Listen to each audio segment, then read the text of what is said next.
Boa noite, querido paroquiano, estimada paroquiana e nossos amigos que nos escutam, nos assistem. Hoje, quarta-feira santa. Depois, após celebrarmos o encontro de Jesus com sua mãe Maria, cada um é chamado a refletir sobre a ressurreição da carne. Hoje, dia 8 de abril de 2020. Então, que todos possamos nos sentir muito bem acolhidos por Deus para esta reflexão. Comecemos nosso encontro em nome do Pai, do Filho e do Espírito Santo. Amém. Como oração, eu proponho o Evangelho de Marcos, capítulo 16, e também dos versículos 5, a partir do 5. Olha só. Preste bem atenção no que diz o texto para nós, uma inspiração bíblica. Entraram então no túmulo e viram um jovem sentado do lado direito, vestido de branco, e ficaram muito assustadas. Mas o jovem lhes disse: Não vos assusteis. Procurai Jesus, o Nazareno, aquele que foi crucificado? Ele ressuscitou. Não está aqui. Vede o lugar onde o puseram. Mas ide dizer a seus discípulos e a Pedro: Ele vai à vossa frente para Galileia. Lá o vereis, como ele vos disse. Elas, em tremor e fora de si, saíram e fugiram do túmulo. E não disseram nada a ninguém, pois estavam com temor. Aquele jovem, aquele anjo, provavelmente comunica a ressurreição do Senhor. Que Deus, por sua graça, pela ação do seu Espírito, nos dê também compreensão e entendimento e experiência sobre a ressurreição da carne. Glória ao Pai, ao Filho e ao Espírito Santo, como era no princípio, agora e sempre. Amém. Creio na ressurreição da carne, na vida eterna. Amém. É assim que nós concluímos o nosso credo, né? Nas missas. Todo domingo, ao menos, ou sábado à tarde, ou uma solenidade litúrgica, quando pede, nós professamos nossa fé. Eu vou repetir. Creio na ressurreição da carne, na vida eterna. Amém. Nosso credo, às vezes, não é rezado com muita atenção. Uma senhora um dia me disse assim: depois que a gente morre, tudo acaba. Ficaremos quietinhos, sem dor. É uma visão que ela tem e é pessoa que participa da comunidade há muitos anos. Não quero julgar essa pessoa, mas quero refletir com você nesta noite isto mesmo. Podemos professar a fé, mas não compreendê-la, não assumi-la de fato. Crer na ressurreição da carne é a carne, enquanto tal, que veremos melhor daqui a pouco. Cremos, não é apenas a minha fé, é a fé da igreja, é uma fé comum. É uma fé comum que nós professamos diariamente, quando rezamos o credo, e na missa, numa celebração litúrgica comunitária. O que isso tem a ver com a minha vida? Eu respondo, meu irmão, minha irmã, tem tudo a ver, porque a nossa vida é a compreensão da vida que está em jogo. A ressurreição da carne e da história humana. Isso aconteceu. Olha, o Catecismo da Igreja Católica é que vai nos ajudar no dia de hoje.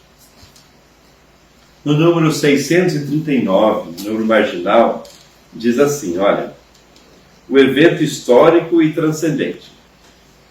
O mistério da ressurreição de Cristo é um acontecimento real que teve manifestações historicamente constatadas, como atesta o Novo Testamento. Já São Paulo escrevia aos Coríntios, pelo ano de 56, Eu vos transmiti o que eu mesmo recebi. Cristo morreu por nossos pecados, segundo as Escrituras. Foi sepultado, ressuscitou ao terceiro dia, segundo as Escrituras. apareceu a Cefas e depois aos 12. É a primeira carta aos Coríntios, 15, de 3 a 4. O apóstolo fala aqui da viva tradição da ressurreição, que ficou conhecendo após sua conversão às portas de Damasco.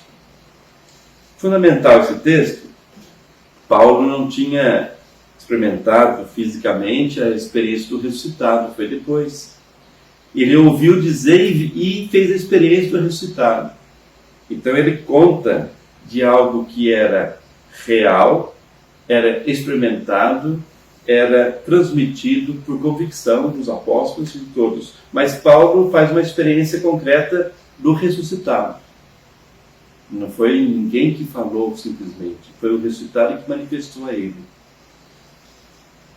O documento, que é o Catecismo da Igreja Católica, continua: creio na ressurreição da carne, a partir do número marginal 988.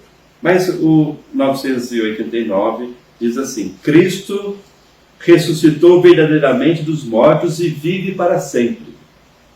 Assim também os justos, depois da morte, viverão para sempre com Cristo ressuscitado, e que Ele os ressuscitará no último dia.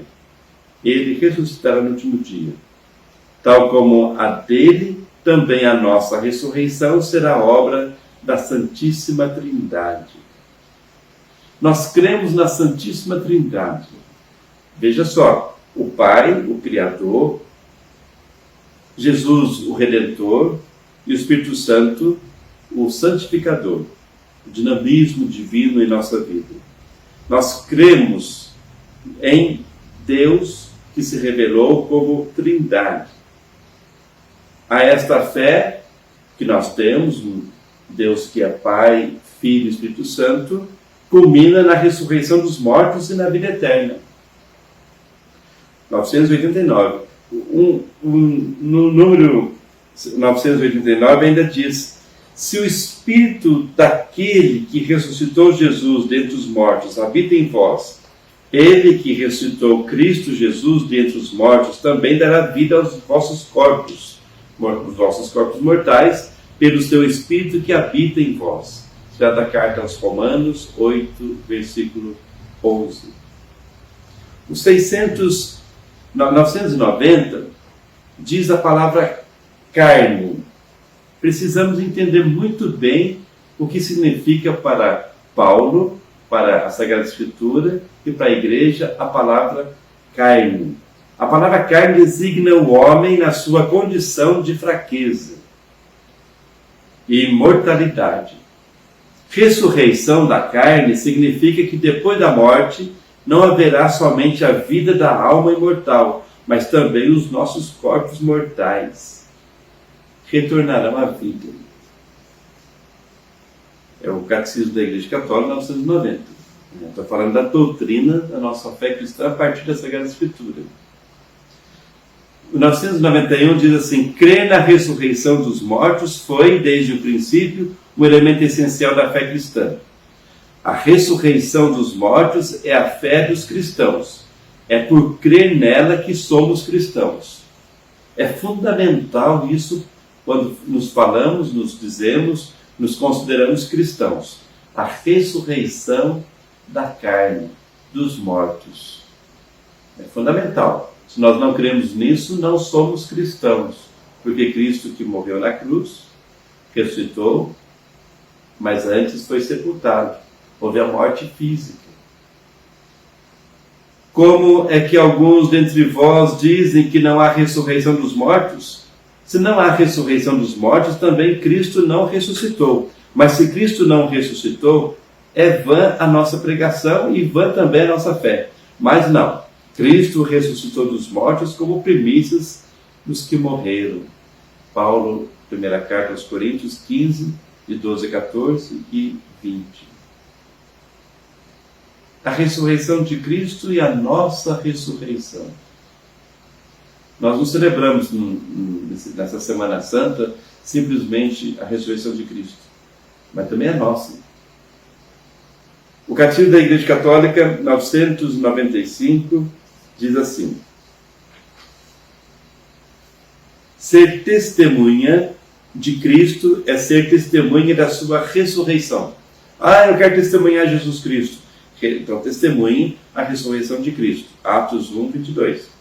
É ter comido e bebido com Ele depois da sua ressurreição dos mortos. Atos 10, 41. Então, ser testemunha. Os apóstolos e muitos foram testemunhas de Cristo, que comeram com Cristo depois da ressurreição. É ter comido e bebido com Ele. A esperança cristã na ressurreição é toda marcada pelos encontros com Cristo ressuscitado. Nós ressuscitaremos como Ele, com Ele e por Ele. Então é um fato histórico, pela nossa fé, experimentado, um fato experimentado, que nós professamos e investimos nossa vida nessa realidade. O 996 diz assim: desde o princípio, 996, desde o princípio, a fé cristã na ressurreição deparou com incompreensões e oposições.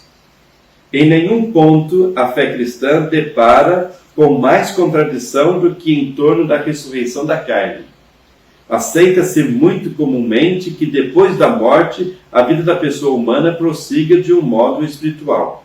Mas como crê que esse corpo tão manifestadamente mortal possa ressuscitar para a vida eterna? Então aqui tem uma separação, a dicotomia que se fala, entre corpo e alma. Depois que a pessoa morre, o corpo vai para o túmulo, vai para a terra, e a alma fica vagando. Nada disso. A realidade humana é composta de corpo, alma e espírito. Eu sou o Padre Ronildo, porque eu tenho esse corpo, eu sou esse corpo. Eu tenho a alma, eu sou a alma. Eu tenho espírito, porque eu sou espírito. Eu sou o Ronildo, corpo, alma e espírito. A pessoa, quando ressuscita, é a pessoa humana. Toda a sua realidade humana, como corpo, alma e espírito.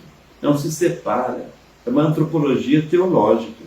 Até tem um livro aqui que eu trago, Escatologia da Pessoa. Quem deseja ler, Vida, Morte e Ressurreição. É uma situação antropológica e teológica. É uma realidade humana, a vida humana, uma realidade divina, aquilo que Deus manifesta e realiza na pessoa humana. Como é que os mortos ressuscitam? Como que ressuscitam? Bom, vamos entender aqui que a partir daquilo que a Sagrada Escritura apresenta, é a partir daquilo que a doutrina da Igreja também apresenta. No número marginal 997 diz assim: que é ressuscitar? É uma pergunta. Na morte, que é a separação da alma e do corpo, o corpo do homem cai na corrupção, ao passo que sua alma vai ao encontro de Deus, ficando à espera de ser novamente unida a seu corpo glorificado. Corrupção aqui, não vamos pensar na corrupção na política, etc. Corrupção é a morte em si.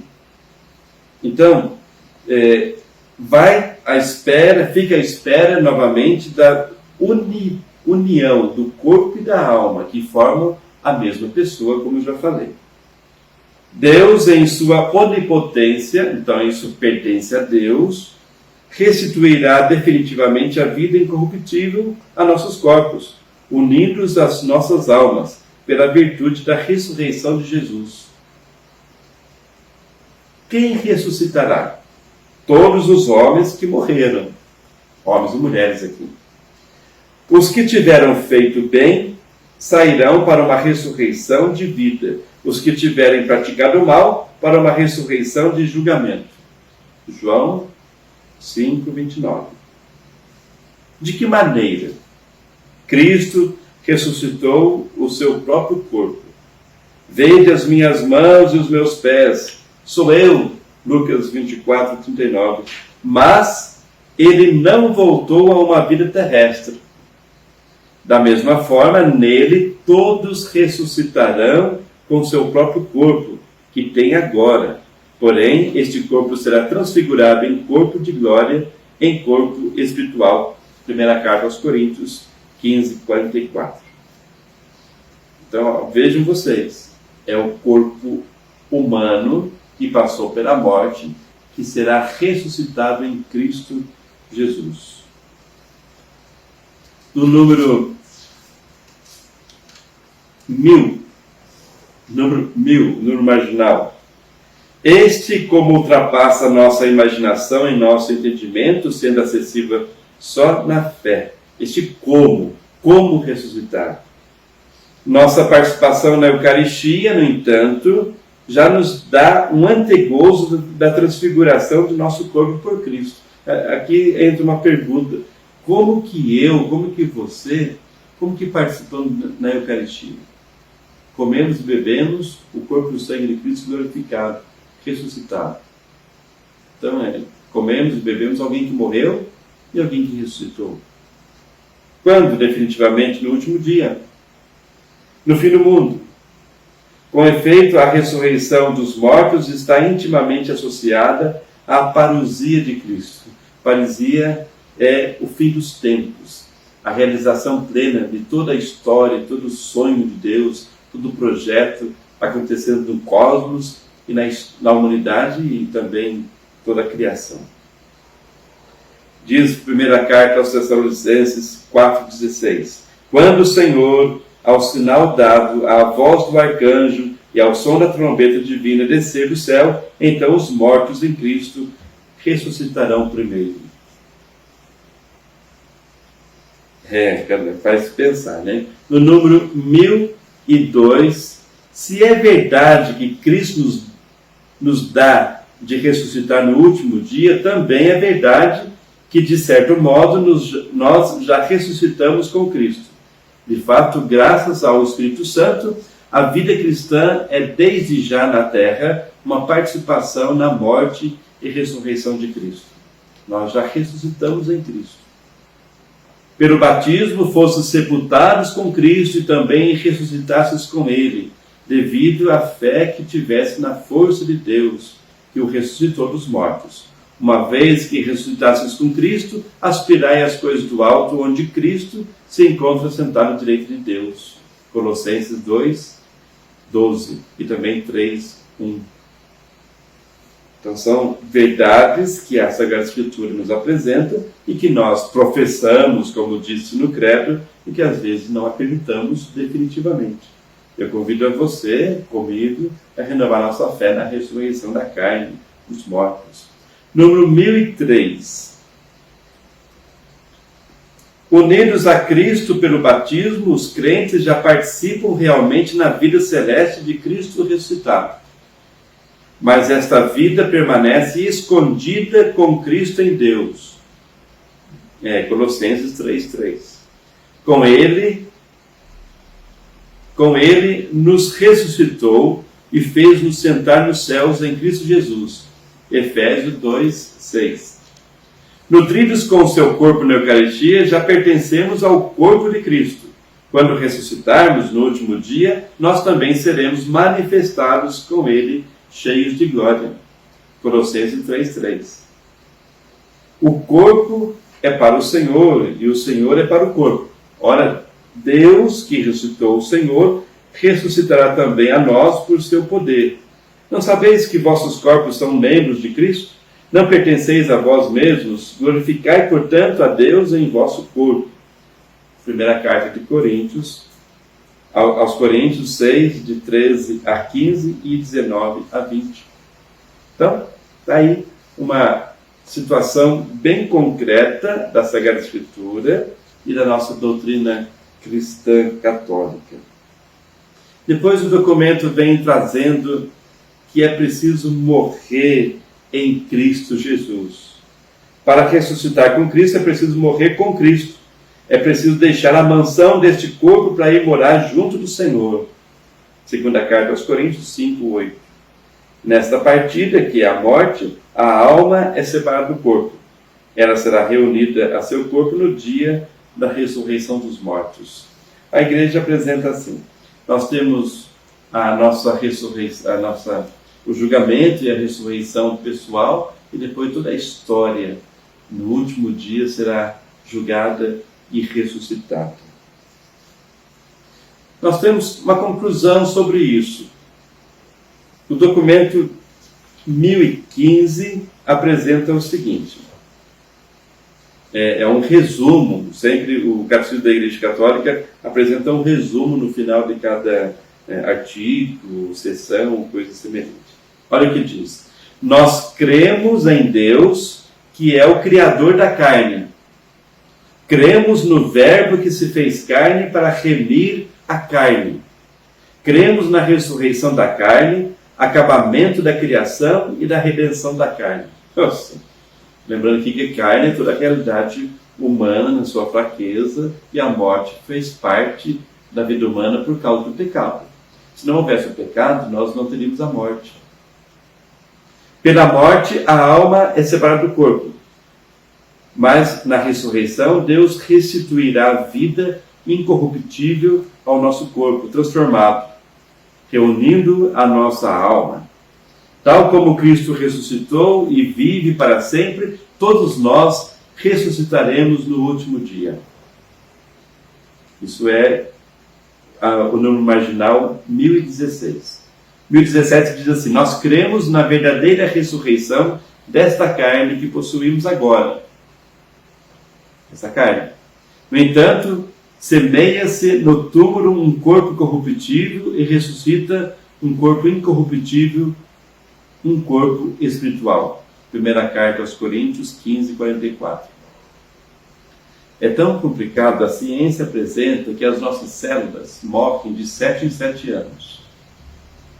Então, qual corpo vai ressuscitar? De 7 em 7 anos nós temos células novas, mas é a realidade humana. O corpo, a carne é a realidade humana. E uma carne nós a teremos glorificada em Cristo, a ressurreição da carne. Em consequência do pecado original, o homem deve sofrer a morte corporal, de que estaria isento se não tivesse pecado, como disse agora há pouco. Catecismo da Igreja Católica, 1018. O 1019 diz: Jesus, Filho de Deus, sofreu livremente a morte por nós, numa submissão total e livre à vontade de Deus, seu Pai. Pela sua morte, ele venceu a morte, abrindo assim a todos os homens a possibilidade da salvação. Então devemos morrer em Cristo. Qual que é o sentido da morte cristã? A morte cristã. A compreensão cristã da morte. Que, aliás, devemos entender que a morte, unida à doença e à velhice, são três, ela é uma rasteira em nossa vida. Ninguém quer ficar doente. Se fica, busca a cura. Ninguém quer envelhecer, propriamente dito. Quer ficar sempre com a saúde. E ninguém também quer morrer. Então são rasteiras que nós temos para compreender que somos finitos, mas em Cristo infinitos, eternos. O sentido da morte cristã, estamos quase acabando. No número 1012 diz assim: a visão cristã da morte é expressa de modo privilegiado na liturgia da Igreja. O que nós rezamos é o que nós acreditamos. Diz assim: para os que creem em vós, Senhor, a vida não acaba, apenas se transforma. E desfeita a morada deste exílio terrestre, adquirimos no céu uma habitação eterna. No número 1013 diz: a morte é o fim da peregrinação terrena do homem, do tempo de graça e misericórdia que Deus lhe oferece para realizar a sua vida terrena segundo o plano divino e para decidir o seu destino último. Quando acabar a nossa vida sobre a terra, que é só uma, não voltaremos a outras vidas terrenas. A nossa vida é uma. Eu costumo brincar assim, né? Você pode ser até uma pessoa bacana, um gatinho, uma gatinha, mas tem uma vida só, não tem 7. É uma vida só. A mesma vida que nós experimentamos agora será transformada e vai continuar na eternidade. Por isso temos que viver bem aqui, superando tudo que vai contra o que é essencial. Os homens morrem uma só vez. Hebreus 9, 27. Não existe reencarnação depois da morte. Essa é a nossa fé cristã. Então, a reencarnação, que é respeitamos quem acredita na reencarnação, mas é totalmente contraditória a ressurreição da carne. É uma vida só, é o corpo que é ressuscitado e participará da eternidade. Dom José Forte Palau, amigo meu de turma, ele dizia assim, disse um dia, que Deus, na sua eternidade, vai se revelando. E nós vamos descobrindo algo novo em Deus na eternidade. Por isso a eternidade não será monótona. Cada momento da eternidade vamos descobrir algo novo em Deus, porque Deus se revela e não se desvela. É uma teologia que nos faz pensar muito bem. Por isso, para encerrar, nós vamos, em tom de oração, ver o número 1014. A Igreja exorta a prepararmos-nos para a hora da nossa morte. De uma morte repentina e imprevista, livrai-nos, Senhor. É uma antiga ladainha dos santos. E pedimos também, a Igreja diz para nós pedirmos a Nossa Senhora, a Mãe de Deus e nossa Mãe, roga por nós na hora de nossa morte. É a oração da Ave Maria. E confiamos também a nossa vida, a Igreja nos convida a confiar a São José, padroeiro da boa morte. Olha que oração bonita, São José, e eu encerro nossa conversa. Em todos os teus atos, em todos os teus pensamentos, havias de te comportar como se devesses morrer hoje. Se tivesses boa consciência, não terias grande receio da morte. Mais vale acautelar-te do pecado do que fugir da morte. Se hoje não estás preparado, como o estarás amanhã? Louvado sejas, meu Senhor, pela nossa irmã, a morte corporal, a qual nenhum homem vivo pôde escapar. Ai daqueles que morrem em pecado mortal. Bem-aventurados os que ela encontrar a cumprir as tuas santíssimas vontades, porque a segunda morte não lhes fará mal. A segunda morte é o inferno, o pecado. Então eu indico um livro, eu não trouxe aqui, mas vocês podem procurar pela internet, Vida para Além da Morte, de Leonardo Boff, que faz todo um estudo escatológico, não só sobre a morte, sobre a ressurreição, mas também sobre anjos, etc. e tal, eternidade, purgatório, paraíso, muito interessante. Vida Além da Morte, Leonardo Boff. Então que possamos acreditar na vida eterna. Aliás, vida eterna você pode ler no Catecismo da Igreja Católica, a partir do número 1020. Creio na vida eterna. Leia então na sua casa, procure pela internet, a partir do número 1020 marginal do Catecismo da Igreja Católica. Que Deus faça aumentar a nossa fé hoje e sempre. E Ele vos abençoe. Em nome do Pai, do Filho e do Espírito Santo. Amém.